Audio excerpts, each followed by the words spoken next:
Silakan. Terlebih dahulu terima kasih kepada Radio Televisyen Brunei kerana berkesudian menjemput Jabatan Perkhidmatan Farmasi untuk memberikan penerangan mengenai topik kita pada hari ini, iaitu waspada terhadap penggunaan produk ubat tradisional dan suplemen kesihatan. Jadi memang penggunaan produk-produk sebegini memang tidak dapat dinafikan amatlah popular, terutama di rantau ini. Pada kebiasaannya, ubat tradisional digunakan dalam amalan ubat indigenous, iaitu asli, di mana ubat tersebut mengandungi satu atau lebih bahan yang berasal dari semula jadi, sama ada haiwan atau tumbuh-tumbuhan ataupun bahan galian, sama ada dalam bentuk mentah ataupun diekstrak secara kasar, dan perubatan homeopati juga termasuk dalam perubatan ubat tradisional. Manakala ada lagi satu kelas produk yang sering digunakan masa ini, iaitu suplemen kesihatan, yang mana ianya merupakan produk digunakan sebagai tambahan, hanya tambahan kepada diet dalam memberikan manfaat kandungan nutrien untuk menyokong atau mengekalkan fungsi-fungsi yang sihat dalam tubuh badan seseorang itu. Jadi biasanya bagi suplemen kesihatan, jika kita dapat melihat pada satu label sesuatu produk suplemen kesihatan, biasanya ia mengandungi lebih daripada satu vitamin, mineral ataupun amino acid, dan bahan yang berasal dari semula jadi, termasuklah binatang, bahan-bahan botani, juga bentuk ekstrak. Jadi menyentuh sedikit mengenai suplemen kesihatan ini, ianya memang ada had-hadnya dalam sehari dalam mengambil, tidak boleh lebih lah. Contohnya saja vitamin A, mengikut garis pandu yang digarispandukan oleh ASEAN, vitamin A dalam sehari hanya boleh diambil sebanyak 5,000 international unit atau menyamai dengan 1.5 mg sehari. Jadi tidak boleh lebih lah. Jadi bila kita bercakap mengenai dengan ubat tradisional dan suplemen kesihatan dengan ubat konvensional yang diberikan oleh doktor, adakah terdapat perbezaan di antara satu dengan lainnya ni? Tentu sekali terdapat perbezaan. Lazimnya ubat konvensional yang diberikan oleh doktor adalah dari segi definisi apa-apa bahan ataupun gabungan bahan yang diberikan, ingin saya menekankan di sini, untuk merawat dan mencegah penyakit kepada manusia dan haiwan. Jadi manakala bagi produk ubat tradisional dan suplemen kesihatan, ianya bukanlah berfungsi untuk merawat penyakit. Itu yang perlu kita ingat. Jadi selalunya ubat konvensional yang diberikan oleh doktor adalah berdasarkan diagnosis penyakit seseorang itu. And then bagi produk ubat tradisional dan suplemen kesihatan, selalunya ia memerlukan tempoh yang lama untuk mendatangkan kesan berbanding dengan ubat konvensional. Ya, kadang-kadang kalau tadi jumpa doktor memberi ubat, selepas itu tanyanya dalam seminggu macam mana, ada kesan-kesan lain. Misalnya kalau tanya ada macam kata gatal makanan ni, kata kulitnya, doktor kan mengubah ubat doktor. Jadi sewaktu kata ni tidak boleh berkongsi ubatnya, seperti yang dinasihatkan oleh dari Kementerian Kesihatan. Kadang-kadang itu ubatan ni bagus ni, aku makan bagusnya, tapi orang-orang mungkin dengam. Itulah perkara-perkara yang perlu kita ingatlah. Lepas sekali. Jadi Kementerian Kesihatan sering mengeluarkan di siaran akhbar mengenai pencemaran produk ubat tradisional dan juga suplemen kesihatan ini dengan bahan terkawal. Jadi bagaimanakah pihak Jabatan Perkhidmatan Farmasi boleh mengesan adanya pencemaran di dalam produk-produk berkenaan? Jadi Jabatan Perkhidmatan Farmasi mempunyai mekanisme pengawalan dalam produk-produk sebegini semenjak tahun 1990-an lagi. Contohnya sebelum borang deklarasi custom bagi penginputan ubat tradisional dan produk tambahan kesihatan ke negara Brunei Darussalam ini di-endorse, iaitu oleh Jabatan Perkhidmatan Farmasi, ada syarat-syarat tertentu yang mesti dipatuhi menurut garis pandu pengendalian ubat tradisional dan suplemen kesihatan. Contohnya, sebelum mengimport, pastikan bahan ubat-ubat tradisional itu tidak mengandungi bahan yang dikawal di bawah akta racun. Contohnya seperti sildenafil dan paracetamol, dan tidak juga mengandungi bahan aktif pharmaceutical yang dikategorikan sebagai racun yang tidak berjadual yang digunakan sebagai ubat. Dan ubat tradisional juga tidak boleh mengandungi logam berat yang melebihi had yang dibenarkan. Logam berat di sini contohnya yang dapat saya berikan di sini adalah seperti copper. Copper boleh ada saja dalam ubat tradisional, tapi ia tidaklah boleh melebihi daripada 150 part per million ppm. Barangkali ada video tadi dapat kita saksikan, barangkali puan dapat menjelaskan ni mengenai dengan video ni. Inilah kita akan saksikan. Barangkali puan dapat menjelaskan ni apa sebenarnya. Okey, di sini video ini menunjukkan ada beberapa klien sedang memohon kebenaran untuk menjual ubat tradisional dan suplemen kesihatan. Dan seterusnya video ini pula menunjukkan pemeriksaan di kedai-kedai sama ada secara mengejut ataupun secara berjadual bersama dengan agensi-agensi kerajaan yang lain seperti Jabatan Bandaran, Jabatan Kastam dan Eksersis Diraja. Dan juga kami pun terlibat juga dalam ini di Milk Processing Center di Brakas, memeriksa ubat-ubat yang dibawa masuk ke negara ini. Selalunya pengguna akan membeli secara online lah. Iya.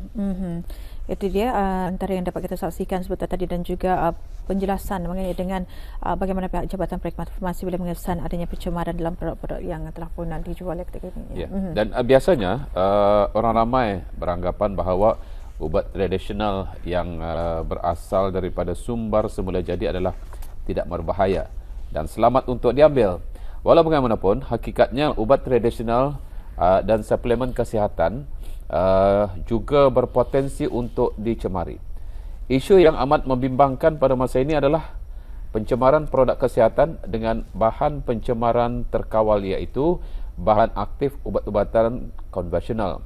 Apakah barangkali ada contoh-contoh bahan pencemar yang sering didapati di dalam produk kesihatan dan apa pula kesan-kesan sampingan akibat penggunaannya yang berpanjangan?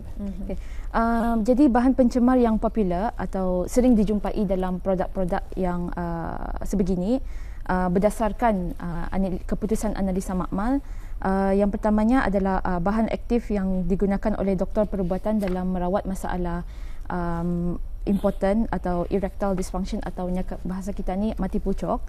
Bagi kaum lelaki seperti sildenafil, tadalafil, vardenafil, ianya berisiko tinggi terutama bagi mereka yang ada penyakit jantung dan menyebabkan kematian mengejutlah jika diambil tanpa pengawasan doktor. Jadi antara kesan-kesan sampingan yang lain seperti mual, muntah-muntah, kemerahan dan pening, dan dalam kes-kes yang serius ia boleh menyebabkan degupan jantung yang peningkatan degupan jantung yang luar biasa dan kehilangan pendengaran secara tiba-tiba dan tekanan darah boleh jadi rendah yang mana seseorang itu boleh sampai pengsan lah. Ya, kita barangkali ada slide ingin kita pertunjukkan kepada penonton kita. Jadi di sini. ini contoh slide produk-produk yang mengandungi dicemari dengan sildenafil, iaitu urat madu. Dari namanya sudah kita ni dapat tahulah produk-produk cemananya.